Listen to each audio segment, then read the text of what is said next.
시청자 여러분 안녕하십니까? 오늘 TJB 8시 뉴스는 창사 31주년 특집 뉴스로 전해드립니다. 먼저 오늘 있었던 주요 이슈와 관련한 소식 전해드리고 나서 AI가 그려본 2036년 충청의 모습 등 TJB가 창사 31주년을 맞아 준비한 뉴스 전해드리겠습니다. 첫 소식입니다. 6.3 지방선거가 20일 앞으로 다가오면서 본 후보 등록도 시작됐습니다. 대전과 세종, 충남 시도지사 후보들은 모두 등록을 마치고 본 경기에 들어갔습니다. 이호진 기자입니다. 6.3 지방선거 후보자 등록이 시작됐습니다. 대전과 세종, 충남의 시도지사 후보들은 일제히 후보자 등록을 마쳤습니다. 3파전이 예상되는 대전시장 후보로는 더불어민주당 허태정 후보, 국민의힘 이장우 후보, 개혁신당 강일인 후보가 등록했습니다. 특히 허 후보와 이 후보는 본 경기에 들어가기에 앞서 서로를 향해 날을 세웠습니다. 누가 내란의 잔재 세력인지, 누가 시민 위에 군림하는 자인지, 아니면 시민의 편에 서서 민주주의를 지키는 사람인지, 서민의 삶을 챙기는 후보인지를 명확하게 가리고 심판하는 날이라고 생각합니다. 유능한 사람과 무능한 사람의 선거가 될 것입니다. 또 대전 발전을 위한 큰 비전이 있는 사람과 없는 사람의 선거가 될 것이고, 나아가서 민선 7기 동안 실정을 거듭했던 허태정 후보에 대한 사실상 심판의 선거.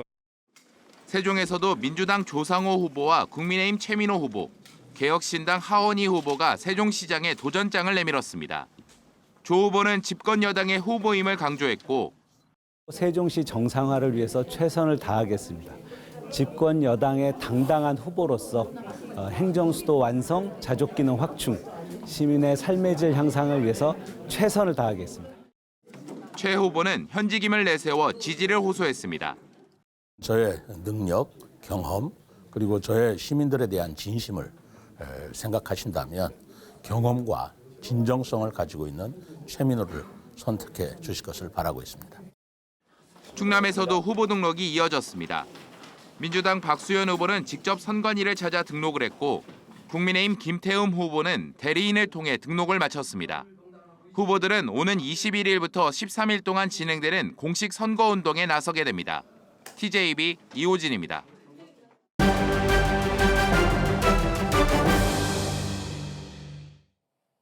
지방선거 기획보도 충청의 선택, 오늘은 서해안 벨트의 중심인 서천군으로 가보겠습니다. 농어촌 지역 서천은 인구 감소와 고령화 문제 해결이 핵심 현안입니다. 현직 군수의 재선 도전과 민주당의 탈환 시도, 보수 진영 표심 분산 변수까지 더해지며 선거전이 달아오르고 있습니다. 이선학 기자가 보도합니다. 충남 서천군은 서해안 벨트의 핵심으로 전형적인 농어촌 도시입니다. 지난 2023년 인구 5만 선이 무너졌고 고령 인구 비율이 43%로 충남에서 가장 높아 인구 소멸 문제가 최대 현안입니다. 대표적인 보수 텃밭으로 분류되지만 지난 2002년에는 진보 진영이 내리 3선을 기록하기도 했습니다. 더불어민주당에서는 지난 2번의 선거에서 고배를 마셨던 공주대 교건교수 유승강 후보가 3번째 도전합니다. 서천 발전을 위해서는 집권 여당의 힘이 필요하다며 지지세 확산에 나섰습니다. 유 후보는 서천 경제의 심장인 서천 특화시장 재건축 조속 시공과 금강 하구 해수 유통, 서천형 기본소득 등을 공약으로 내세웠습니다. 국가 사업을 많이 가져오겠습니다. 그래야 서천군이 발전하고 인구 증가도 기대할 수 있습니다. 또한 일자리, 주거, 창업 문화의 정책을 유기적으로 연결해 청년들이 서천에 와서 살 수 있는 여건을 많이 만들겠습니다. 국민의힘은 현직 군수인 김기용 후보가 현역 프리미엄을 무기로 재선 도전에 나섰습니다. 재임 기간 성과를 바탕으로 예산 1조 원 시대를 열겠다며 막강한 조직력을 앞세웠습니다. 김 후보 역시 서천 특화시장 재건축 조기 완성과 국가산단 첨단산업 클러스터 조성, 금강 하구 생태 관광벨트를 통한 힐링 관광 명소 조성 등을 약속했습니다. 앞으로 4년 능력 있는 일꾼, 일 잘하는 경제 군수가 꼭 필요할 때입니다. 어르신 복지도 지역 경제도 저 김기용이 끝까지 책임지고 완수하겠습니다. 개혁신당에서는 국민의힘을 탈당한 조중현 전 충남도의회 예산정책 담당관이 출사표를 던졌습니다. 조 후보는 풍부한 행정 경험과 젊은 피를 무기로 해양 바이오 클러스터 조기 완공과 사계절 체류형 관광 개발, 청년 정착 복합 공간 등을 공약으로 내세웠습니다. 국민 여러분, 침체된 서천 이대로 보고만 계실 겁니까? 인구 소멸 지역 서천, 이번이 마지막으로 살릴 기회입니다. 서천을 살릴 수 있는 기회, 4번 타자 조중과 함께 해주시길 부탁드리겠습니다. 서천군수 선거전은 양강 구도 속에 보수 진영의 분열이 변수로 더해지면서 지역 소멸 위기 해법이 승부를 가를 핵심이 될 전망입니다. TJB 이선학입니다. 오늘 대전과 충남의 낮 최고 기온이 올해 처음으로 30도를 돌파했습니다. 봄은 짧게 지나가고 최여름 더위가 벌써 시작된 건데 이번 주말까지 30도 안팎의 더운 날씨가 이어질 전망입니다. 박범식 기자의 보도입니다. 대전 도심 번화가 강한 햇빛에 사람들이 양산을 꺼내들었습니다. 반팔과 반바지 차림으로 발걸음도 재촉합니다. 올해 들어 처음으로 대전의 낮 최고 기온이 30도를 넘어서면서 봄은 자취를 감추고 도심은 벌써 초여름 풍경입니다. 제가 지금 방금 점심 먹고 잠깐 이렇게 잠깐 걸었는데도 땀이 진짜 많이 날 정도로 이게 진짜 여름이 빨리 다가왔구나. 이제 곧 여름이구나라는 게 좀 실감이 나고 있습니다. 갑작스러운 더위를 피해 시민들은 시원한 지하상가로 몰렸습니다. 분수대 주변에 모여 땀을 식히며 삼삼오오 이야기를 나눕니다. 너무너무 더워요. 중간 여름처럼 더워서 지금 밖에 있을 수가 없어요. 솔직히 그래서 지하상가 시원한데 와서 쉬고 있습니다. 대전의 낮 최고 기온이 30도를 기록한 건 지난해보다 엿새 빠른 수준입니다. 아산과 예산 31도, 대전과 세종은 30도까지 오르는 등 충남 11개 시군에서 30도를 웃돌았습니다. 다만 아침과 낮의 기온차는 15도 안팎까지 크게 벌어지겠습니다. 동해상에 위치한 고기압의 영향으로 구름 없이 맑은 날씨에 낮 동안 달궈진 열기가 밤사이 쉽게 빠져나가기 때문입니다. 이번 주말까지 충남권은 30도 안팎의 더운 날씨가 계속될 전망입니다. 충남권은 이번 주말 동안에도 고기압권 내에 들면서 대체로 맑겠고 낮 최고 기온이 30도 안팎으로 올라 덥겠으니 건강관리에 유의하시기 바랍니다. 기상청은 충남 서해안과 남부 내륙을 중심으로 아침 시간대에 짙은 안개가 끼는 곳이 있겠다며 출근길 교통안전에도 주의를 당부했습니다. TJB 박범식입니다.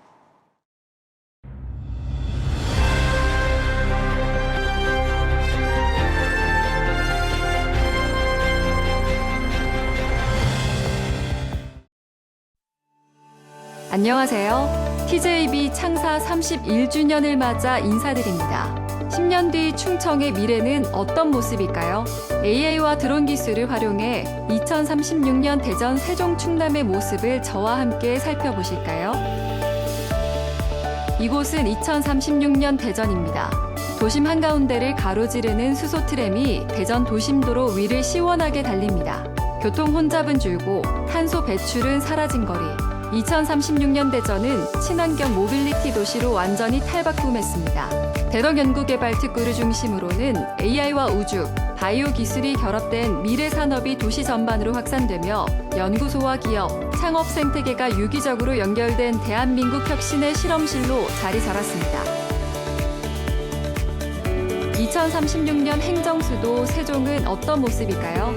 도심 중심부의 대통령 집무실과 국회의사당이 들어서며 세종은 단순한 행정도시를 넘어 명실상부한 행정수도로 자리매김한 모습입니다. 부처와 국회, 대통령실이 한 공간에서 움직이면서 정책 결정 속도와 효율성은 획기적으로 높아졌습니다. 도시 곳곳에는 자율주행 버스와 AI 행정 시스템이 자리 잡아 시민들은 일상 속에서 미래형 행정 서비스를 체감합니다. 이번엔 충남으로 가보겠습니다. 서해안에는 대규모 해상 풍력 단지가 들어서 끝없이 돌아가는 풍력 터빈이 장관을 이룹니다. 당진과 보령 일대에는 수소 생산기지와 항만이 구축돼 에너지 생산과 유통의 중심축으로 떠올랐습니다. 석탄화력 발전소는 친환경 수소 암모니아 발전으로 전환되며 탄소 중립 시대의 핵심 거점으로 재편됐습니다. 항만과 산업단지는 AI 기반 스마트 물류 시스템으로 연결되고 자율주행 화물차가 쉼없이 오가며 충남은 대한민국 수출의 관문 역할을 강화하고 있습니다. 내륙으로 들어가면 스마트팜 단지가 펼쳐지고 로봇과 AI가 농업을 대신하는 미래 농업이 현실화가 됩니다. 국방과 드론, 미래 모빌리티 산업까지 더해지며 충남은 산업과 에너지, 식량을 책임지는 국가 핵심 거점으로 자리매김하고 있습니다. 2036년 충청은 더 이상 수도권의 주변이 아니라 대한민국의 미래를 움직이는 중심으로 거듭나고 있습니다. TJB 뉴스도 대전, 세종, 충남의 미래와 함께하겠습니다. TJB는 지난 31년 동안 지역 문화예술의 저변을 넓히는데 남다른 공을 들여왔습니다. 올해로 19년째 열리는 전국 장애학생 음악 콩쿠르를 비롯해 지역 공연계의 새 역사를 쓴 뮤지컬 맘마미아 등 지역민들의 꿈을 응원하고 문화를 키워온 시간을 전유진 기자가 돌아봤습니다. 싱그러운 대학 캠퍼스에 깊고 유려한 바이올린 선율이 퍼져나갑니다. 올해 대구의 한 대학에 입학한 새내기 권현태 군. 9년 전 초등학생 시절 TJB 장애학생 음악 콩쿠르 무대에 섰던 소녀는 이제 캠퍼스의 낭만을 즐기는 청년으로 성장했습니다. 고등학교는 남학생들만 다니는 학교였는데 음악예술대학에 오니 여학생들이 많아서 분위기가 훨씬 좋아요. 발달장애가 있는 현태군에게 TJB 콩쿠르는 매년 자신의 성장을 확인하고 더 큰 꿈에 도전하는 무대였습니다. 고등학교 3학년이던 지난해 마지막 참가 무대에서 마침내 대상을 거머쥐며 8년 도전의 결실을 맺었습니다. TJB 덕분에 현태도 실력이 많이 늘었고 꿈에 그리던 교육부 장관상도 받았습니다. 저는 현태가 앞으로도 열심히 연습해서 누군가에게 도움을 줄 수 있는 올해로 19년째 이어지고 있는 TJB 전국 장애학생 음악 콩쿠르는 장애와 비장애의 경계를 허무는 지역 대표 문화자산으로 자리 잡았습니다. TJB 창사 15주년 기념으로 지난 2010년 선보인 뮤지컬 맘마미아 공연은 지역 공연계에 신선한 바람을 일으켰습니다. 당시로선 보기 드문 30차례 초장기 공연으로 대전 공연 역사상 처음으로 3만 명 관객을 돌파했고 공연 수익금 일부는 사회복지 공동모금회에 기탁해 연말 사랑 나눔에도 힘을 보탰습니다. 지난 2024년부터는 세계적인 지휘자 장한나와 함께하는 대전 그랜드 페스티벌을 통해 차세대 음악인들에게는 꿈의 무대를, 클래식 애호가들에게는 큰 감동을 선물했습니다.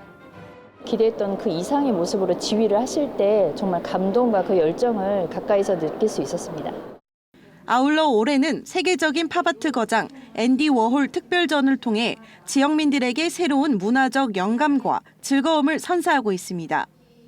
바네사 플랭클린 그 여 가수의 팝 아티스트 그림을 제가 본 순간 동시대를 살아갔는데 그 그림이 같이 걸려 있는 거예요. 그래서 생각지도 못한 그림이 걸려 있어서 너무 반가웠습니다. 장애 학생의 꿈을 키우는 무대부터 지역 문화와 예술을 풍성하게 꽃피워온 지난 31년. 지역 문화의 저변을 넓히고 많은 이들의 꿈을 응원하기 위한 TJB의 도전은 앞으로도 계속됩니다. TJB 전유진입니다. 다음 소식입니다. 우주의 기원을 밝히고 새로운 원소까지 찾아낼 수 있는 한국형 중이온 가속기 라운이 본격 가동에 들어갔습니다. 희귀 동위원소 연구부터 우주 반도체와 암 치료 기술까지 미래 첨단 산업의 핵심 기반이 될 것으로 기대되는데요. TJB 창사 31주년을 맞아 조영준 기자가 대한민국 기초과학의 새로운 이정표로 주목받는 라운 내부를 직접 둘러보고 왔습니다.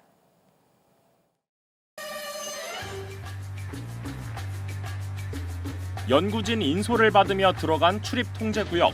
두꺼운 콘크리트로 사방이 막힌 공간에 들어서자 한국형 중이온 가속기 라온이 그 모습을 드러냅니다. 즐거운이란 뜻의 순 우리말이기도 한 라온은 1조 5천억 원이 넘는 비용을 들여 우리 기술로 만들어졌습니다. 중이온 가속기는 핵물리부터 암치료, 신소재 개발 등의 만능 열쇠로 꼽히는데 라온은 세계에서 유일하게 가벼운 이온을 무거운 표적에 충돌시키는 아이솔 방식과 무거운 이온을 가벼운 표적에 충돌시켜 쪼개는 IF 방식을 동시에 사용합니다. 라온 장치는 그 두 가지 방법을 모두 결합하여서 보다 더 희귀한 동위원소를 찾는 데 목표를 두고 있습니다. 어느덧 3년 차에 접어든 라온 프로젝트는 순항 중입니다. 지난 1월 희귀동위 원소를 만드는 과정에서 얻어지는 빔을 활용해 반도체가 강력한 우주 방사선을 얼마나 견디는지 검증하는 데 성공했습니다. 그동안 해외 시설에 의존했던 우주 방사선 내성 평가를 국내에서도 가능하게 만든 겁니다. 우주 환경에서 일어날 수 있는 일을 진짜로 비슷하게 재현할 수 있는 거는 중이온 빔밖에 없거든요. 국내에서 이제 할 수 있는 데는 지금 현재는 저희밖에 없는 상태이고. 라온의 가장 큰 목표 가운데 하나는 우리나라의 이름을 딴 새로운 원소 코리아늄을 발견하는 겁니다. 저희가 모르는 원소를 발견을 해서 모르는 특징을 발견을 한다면 그것만으로도 이제 과학적으로 큰 성과가 되기도 하고요. 현재 저에너지 구간을 중심으로 운영되고 있는 라온은 우주의 비밀을 풀기 위해 내년 12월까지 장치 개발과 성능 시험을 마친 뒤 고에너지 구간도 단계적으로 가동할 계획입니다. 우주의 비밀을 풀 퍼즐이 대전에서 하나씩 맞춰지고 있습니다. TJB 조형준입니다. 2027 충청 하계 유니버시아드 대회가 어느덧 1년 앞으로 다가왔습니다. 선수촌과 경기장 공사가 속도를 내며 대회 준비가 순항하는 가운데 조직위의 고민은 이제 흥행으로 옮겨가고 있습니다. 특히 북한 선수단 참가 가능성이 다시 거론되면서 이번 대회가 단순한 국제 스포츠 행사를 넘어 남북 교류의 전환점이 될 수 있을지 관심이 쏠리고 있습니다. 김소영 기자가 보도합니다. 세종시 산울동의 한 아파트 건설 현장. 작업자들이 분주히 움직입니다. 2027 충청 하계 유니버시아드 유대회 기간 각국 선수들이 머물 선수촌입니다. 현재 공정률은 48%. 인근 합강동 선수촌과 보령 리조트의 선수촌까지 포함해 내년 봄까지 2,400여 세대, 만여 명 규모의 선수단 수용 준비를 마친다는 계획입니다. 개회식이 열리는 대전 월드컵 경기장도 다음 달 전기시설 공사를 시작으로 하반기에는 좌석과 배수시설, 외벽 보수 공사에 들어갑니다. 조직위는 내년 5월까지 18개 종목이 진행되는 48개 경기장과 훈련장 준비를 모두 마무리할 방침입니다. 지난달 현장 실사를 마친 국제대학 스포츠연맹 역시 준비 상황에 만족감을 나타냈습니다. 계획 공정보다 모두가 다 앞서서 잘 돼가고 있어서 다행이고 저희들은 소프트웨어, 개폐식 행사 준비 또는 축제 분위기로 만들기 위한 문화 행사와 연계하는 것. 하지만 준비가 순조롭게 진행되는 것과는 달리 흥행에 대한 고민은 깊습니다. 월드컵이나 올림픽에 비해 국민적 관심도가 상대적으로 낮기 때문입니다. 조직위가 주목하는 카드는 북한 선수단 참여입니다. 지난 2003년 대구 유대회 당시 북한 선수단과 응원단이 참가해 흥행에 성공한 바 있습니다. 오는 17일 북한 내 고향 여자축구단이 아시아 여자 챔피언스리그 결승전을 치르기 위해 방남을 결정하면서 중단됐던 남북 스포츠 교류에도 변화 조짐이 나타나고 있습니다. 국제대학 스포츠연맹도 현재 북한 측과 접촉 중이고 정부 역시 북한 선수단 참여에 긍정적인 입장인 것으로 알려졌습니다. FISU works very hard to repeat the Daegu 23 experience again in 2027 in Chungcheong.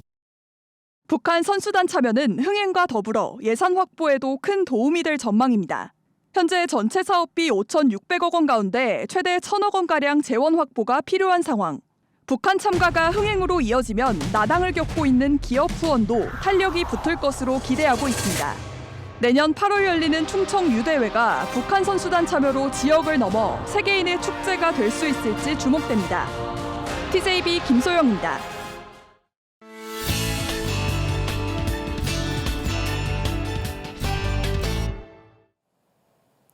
차를 타고 와서 바로 떠나는 상권과 걷다가 소비가 이어지는 상권. 이 둘의 차이는 단순합니다. 사람을 얼마나 붙잡아 두느냐의 문제입니다. 독일의 도시는 물길과 골목을 중심으로 이 흐름을 만들어냈는데요. 이 변화가 상권을 어떻게 바꿨는지 김상기 기자가 현장을 취재했습니다. 독일 프라이부르크 구시가지. 구불구불한 물길을 따라 골목길이 만들어져 있습니다. 곧장 목적지로 향하기보다 주변을 둘러보게 만드는 구조입니다. 그 끝에는 상점과 시장이 자연스럽게 드러납니다. 뮌스터 광장 역시 마찬가지인데 일주일에 6일 시장이 열리고 농산물과 식품, 수공예품을 사고 팝니다. 이곳의 특징은 특정한 가게를 찾기보다는 이동 과정에서 상점을 보게 되고 물건을 사기도 합니다. Die Innenstadt auch autofrei gestaltet wurde, ohne dass viele Autos parken oder durchfahren, hat der Einzelhandel immer profitiert davon. Einfach weil die Aufenthaltsqualität in diesen Bereichen viel höher ist, wenn die Leute zu Fuß unterwegs sein können, einkaufen können. 도보 이동 중심의 이 같은 구조는 에슬링겐에서도 확인됩니다. 도시 구조상 상점 앞에 차를 세울 수 없기 때문입니다. Vorteile für die Geschäfte ist, dass die Leute sich mehr Zeit nehmen, weil sie laufen und sehen sie es. Wenn sie bloß so durchfahren und bloß irgendwo hinfahren oder auf ein großes Zentrum, dann fahren sie an ein Ziel, kaufen ein und gehen wieder. Und hier kann man hinsetzen, Kaffee trinken, mal ein bisschen schauen. 그 결과 오랜 시간 머물며 도시의 매력을 느끼도록 도와줍니다. Ja, die Touristen mögen die Fußgängerzone sehr. Also beim Weihnachtsmarkt ist ja alles eine große Fußgängerzone, 1 Million Gäste innerhalb von 4 Wochen in unserer Stadt. Aber wir feiern hier ja auch. Und von daher genießen alle die große Altstadt mit ganz wenig Autos mitten in der Stadt. 국내 중소도시의 상권은 주차와 구매 이후 곧바로 떠나는 구조로 짧은 동선에서 소비가 끝이 납니다. 하지만 독일에서는 공간 자체가 사람을 붙잡아두고 그 위에서 상권이 형성되고 있습니다. 이곳에서 골목은 사람의 이동 흐름과 소비 패턴을 바꿨습니다. 보행자에게 불편할 것만 같았던 도시 구조였지만 결과적으로 지속 가능한 지역 경제 구조를 만들어냈습니다. 독일 프라이부르크에서 TJB 김상기입니다. 국민의힘 지도부가 오늘 최민호 세종시장 후보 선대위 발대식을 찾아 지원 유세에 나섰습니다. 장동혁 대표는 이 자리에서 세종은 대한민국의 중심이고 미래라며 세종 시민들이 대한민국의 상식을 만들어달라고 요청했습니다. 또 여당이 추진하는 공소취소 특검법 등을 언급하며 민주당을 강하게 비판했습니다. 한편 더불어민주당 대전시당은 이날 허태정 대전시장 후보를 비롯해 5개 구청장 후보들이 모여 대전 미래비전을 발표하고 정책자료집 전달식을 가졌습니다. 마트노조 홈플러스 지부 등 노동단체는 오늘 홈플러스 계룡점 앞에서 기자회견을 열고 전국 홈플러스 37개 매장에 대한 폐점 결정을 규탄했습니다. 노조 측은 이 사태가 대규모 실업으로 이어지고 배송 노동자는 물론 주변 상권까지 피해를 줄 것이라며 홈플러스 정상화를 위한 정부의 결단을 촉구했습니다. 또 메르츠 금융 등 채권단도 사태 해결에 함께 나서줄 것을 요청했으며 조합원 일부는 무기한 단식에 돌입했습니다. 세종교육감 후보자 등록 당일인 오늘 김인엽 후보가 중도 사퇴하며 원성수 후보에 대한 지지를 선언했습니다. 김 후보는 세종교육 혁신을 위해 원 후보와 민주교육감 단일화를 선언한다고 밝혔고 원 후보도 김 후보의 정책을 적극 반영하겠다고 화답했습니다. 한편 이 두 후보는 앞서 중도 진보 성향 후보 가운데 임전수, 유우석 후보만 참여한 단일화 과정은 정당한 절차를 거치지 않았다고 주장했습니다. 충남 보건환경연구원은 지난 6일 채취한 서천 앞바다 바닷물에서 비브리오 폐혈증균이 올해 처음으로 검출됐다고 밝혔습니다. 이 질환은 균에 오염된 어패류를 날로 먹거나 상처난 피부가 오염된 바닷물에 닿을 때 감염되는데 잠복기를 거쳐 급성 발열과 오한 등의 증상이 나타날 수 있습니다. 연구원 측은 비브리오 폐혈증의 치사율이 50%에 이른다며 어패류를 충분히 익혀 섭취해야 한다고 조언했습니다. 산림청이 여름철 집중호우로 인한 산사태 방지 종합대책을 마련했습니다. 토양 함수량과 누적 강우량을 기준으로 주민 대피 판단 기준을 지자체에 배포하고 산사태 대응 인력도 9,200명으로 늘렸습니다. 또 산사태 정보 시스템과 앱으로 48시간 뒤 위험 예측 정보를 제공해 주민의 자발적 대피를 유도할 계획입니다. 산림청은 산사태 취약지역 신청을 독려하고 사방시설을 늘리는 한편 피해지는 산림 소유자 동의 없이도 공고를 거쳐 강제 복구할 수 있도록 할 방침입니다.